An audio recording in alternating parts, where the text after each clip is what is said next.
Hello students, today we will discuss about BA and BSc final year 6 sem math linear algebra. Chapter number 6 last lecture में हमने exercise 6.1 complete कर ली थी। ये हमारा third lecture होगा। आज हम इसका बेसिक कंसेप्ट, थ्योरम, डेफिनेशन वगैरह देखेंगे। एग्जाम्पल जो भी है एक्सरसाइज नेक्स्ट लेक्चर में करेंगे। सो देखिए आपके पास क्या है। सबसे पहले singular and non singular transformation. Singular और non singular transformation. A linear transformation T, आपके पास कोई लीनियर ट्रांसफॉर्मेशन टी जिसकी मैपिंग आपके पास U to V है, वो नॉन सिंगुलर कब होगी? इफ़ ओनली जीरो आपका कहाँ बिलोंग कर जाए? U में। मैप्स इनटू किसके साथ मैप्स कर जाए? जीरो कहाँ बिलोंग कर जाए? V में। यानी कि जो जीरो ऑफ U है वो U में बिलोंग कर रहा है। Is the only vector whose image under T is zero. ये अकेला एक ऐसा वेक्टर होगा जिसकी इमेज T के साथ कैसी आएगी? जीरो, क्योंकि T की मैपिंग कहाँ से कहाँ तक है? U to V तक है। अदर वर्ड्स में हम क्या बोल सकते हैं? U हमारा कैपिटल U में बिलोंग कर रहा है, तो T ऑफ U हमारे पास किसके इक्वल आ जाए? जीरो के, जहाँ पर U हमारा किसके इक्वल हो जाए? जीरो के। सो डेफिनेशन सेकंड क्या हमारे पास है? एक और डेफिनेशन गिवन है। A linear transformation T U to V is said to be non singular. Further वो हमारे पास नॉन सिंगुलर कब होगा? इफ नलिटी ऑफ T किसके इक्वल हो? जीरो के इक्वल हो, तो भी हमारे पास कैसा होगा? नॉन सिंगुलर होगा। अब बात करते हैं सिंगुलर की। सिंगुलर में हमारे पास क्या है? A linear transformation T U to V if and only if there exist some non zero. उसमें तो कैसा एग्जिस्ट करा था? जीरो। इसमें कैसा एग्जिस्ट करा? Non zero.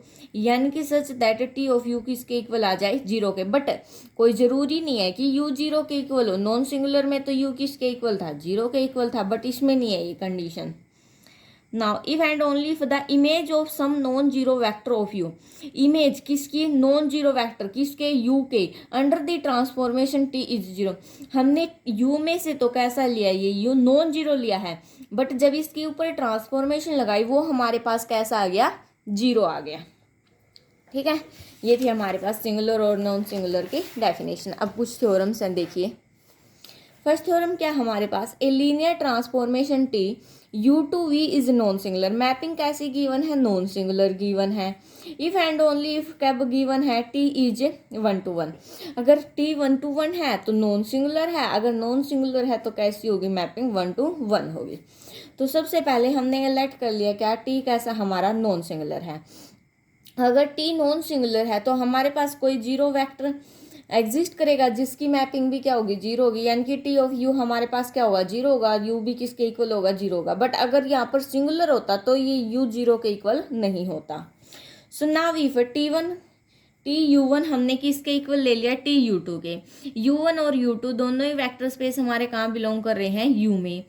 इसको इस साइड लेके आए माइनस में जीरो, फिर ये कंडीशन अप्लाई कर दी लीनियर ट्रांसफॉर्मेशन की।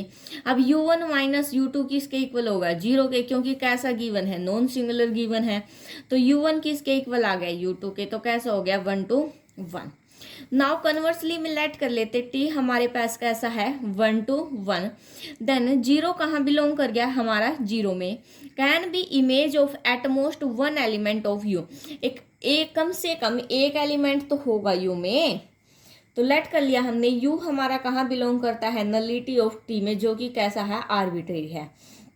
तो T ऑफ U किसके इक्वल आएगा? जीरो के। बोथ साइड ट्रांसफॉर्मेशन लगा दी तो U किसके इक्वल आएगा? जीरो के, क्योंकि T कैसा हमारे पास? 1 to 1 है, तो U जीरो आ गया। और U हमारा कहाँ बिलोंग कर रहा था? नलिटी ऑफ T में, तो नलिटी ऑफ T हमारी किसके इक्वल आएगी? जीरो के। तो T कैसा हो गया हमारे पास? Non singular.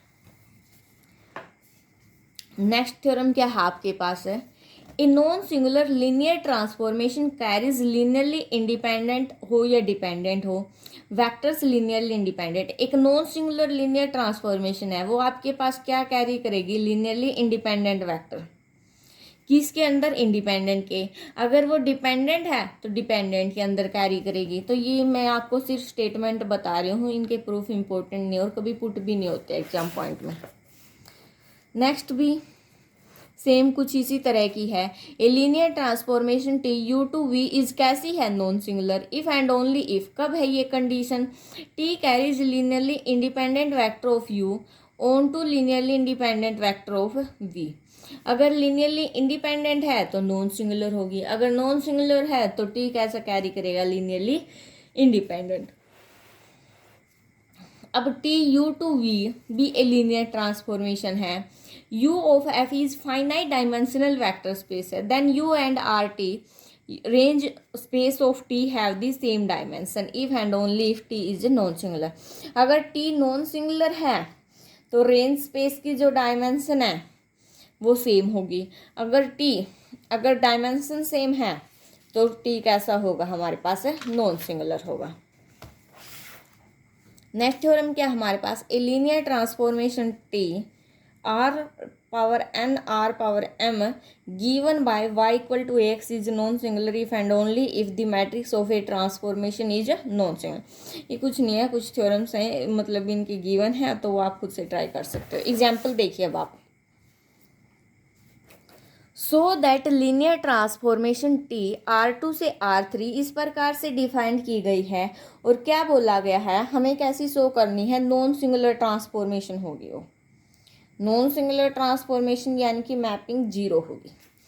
For any arbitrary x y ले लिया हमने जो कहाँ बिलोंग करा है R2 में, तो जब t के ऊपर एक्स वाई इक्वल अप्लाई किया वो किसके इक्वल होगा, 0 0 के, क्योंकि नॉन सिंगुलर की कंडीशन में तो हमें यही दिखाना होता है। और जो t ऑफ एक्स वाई है वो हमारे पास क्वेश्चन में गिवन है, किसके इक्वल है, इसके इक्वल है। x प्लस वाई भी 0 के इक्वल हो जाएगा, x माइनस वाई भी 0 के इक्वल हो जाएगा, y भी 0। अगर y 0 है तो पुट कर देते x भी 0 y भी 0। अब एक्स वाई हमने कहाँ से लिया था, R2 से, तो 0 0 वैल्यू पुट कर दी x और y की, वो कहाँ बिलोंग करेगा, R2 में। इज दी ओनली वेक्टर, एक अकेला ऐसा वेक्टर है जिसकी इमेज अंडर t इन R3, t की कैसी आई, 0 0 किसके अंदर, R3 के अंदर। तो hence by definition t is non singular transformation. तो हम क्या बोल सकते हैं, t हमारे पास कैसा ट्रांसफॉर्मेशन है, नॉन सिंगुलर। सेकेंड एग्जाम्पल क्या हमारे पास है, so that linear transformation T, अब की बार कहाँ से कहाँ दे दी, R4 से R3। तो हमने 4 लेट कर लिया, कहाँ बिलोंग करा, R4 में। सेम वही कंडीशन लेके 0 0 के इक्वल कंपेयर कर देंगे कोफिशिएंट को। देखो 2x y z plus T, ये हमारे पास गिवन है, इक्वल टू 0 0। तो x 0 y 0 z plus T equal to 0। तो z की वैल्यू तो आगे कितनी, माइनस टी। अब की बार सिंगुलर कैसे बोल रखा है, क्योंकि z की वैल्यू तो 0 आई नहीं, तो t टेकिंग ले लिया हमने, t को क्या ले लिया, 1। तो क्या आया, 0 0। अगर t को 1 ले लिया तो हमारे पास क्या था, z प्लस टी, 1 आ जाएगा और माइनस 1 आ जाएगा। देखो यहाँ पर z को तो हमने, सॉरी t को तो हमने क्या लिया है, 1 लिया है, तो z की वैल्यू कितनी आ जाएगी, -1। तो 0 0 पुट कर दिया, तो ये तो हमारा पास कहाँ बिलोंग कर गया, R4 में। अगर यहाँ भी 0 होता, यहाँ भी 0 होता तो नॉन सिंगुलर होता। अब हमारे पास कैसी आ गई इमेज, सिंगुलर आ गई। तो ये था हमारे पास एग्जाम्पल नंबर 2। एग्जाम्पल नंबर 3 क्या है आपके पास है, गिवन दी ट्रांसफॉर्मेशन y इस प्रकार से गिवन है, हमें क्या करना है, सो दैट करना इट इज सिंगुलर है and the image of linearly independent vector given है। हमें कैसे दिखाने, लीनियरली इंडिपेंडेंट। तो सबसे पहले देखिए हमारे पास गिवन में ये चीज़ें थी, हमने a का डिटर्मिनेंट निकाला, वो किसके इक्वल आ गया, 0 के, क्योंकि हमने दिखा दिया यहाँ से सिंगुलर तो है। अगर डिटर्मिनेंट नॉन 0 होता तो कैसी होती, नॉन सिंगुलर। अब क्या दिखाना है, लीनियरली वेक्टर्स की जो इमेज है वो कैसी, लीनियरली डिपेंडेंट। तो y हमारे पास किसके इक्वल है, ax के। Image implies that of x1, तो हमने y1 किसके इक्वल ले लिया, ax1 की वैल्यू पुट कर दी। फिर y2 किसके इक्वल ले लिया, ax2 के। फिर y3 किसके इक्वल ले लिया, ax3 के। इस प्रकार से हमने इमेजेस क्या कर दी, डिफाइंड कर दी। तो यहाँ से हमने y1 हमारा किसके इक्वल होगा, 266 से। y2 हमारा किसके इक्वल होगा, 399 के। y3 हमारा किसके इक्वल होगा, 311 19 के। कैसे लिया, क्योंकि x1 के स्थान पर क्या था हमारे पास, 1 1 1 था, 2 1 1 था, 1 2 3 था।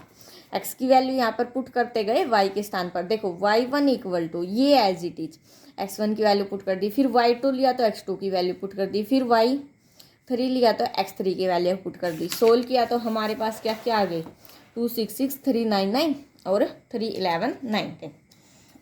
y1 y2 y3 की वैल्यू आ गई। अब ये कैसे हमारे पास लीनियरली डिपेंडेंट है।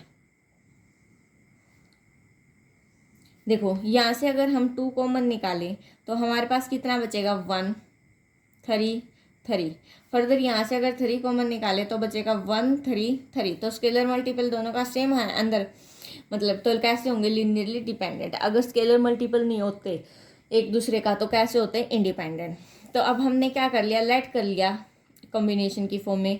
यहाँ से हमने 3 इक्वेशन बना ली। अब इसको नाम दे दिया हमने, मैट्रिक्स की नोटेशन फॉर्म में लिख दिया, बी की मैट्रिक्स का नाम दे दिया। ऑपरेटिंग किया, बी पे अप्लाई किया, ये वाली कंडीशन आ गई, ऑपरेशन लगा दी बी पे। तो सोल्व करने के बाद ये आ गई दिस इज रो इक्वलन फॉर्म। कैसी फॉर्म आई हमारे पास, रो इक्वलन फॉर्म आई। जो रैंक ऑफ बी है वो लेस देन होगी हमारे पास, सॉरी रैंक ऑफ बी हमारे पास कितनी होगी 2, क्योंकि number of rows non zero कितनी है 2 है। ये तो 0 होगी, लेकिन नंबर ऑफ अननोन्स से लेस देन होगी।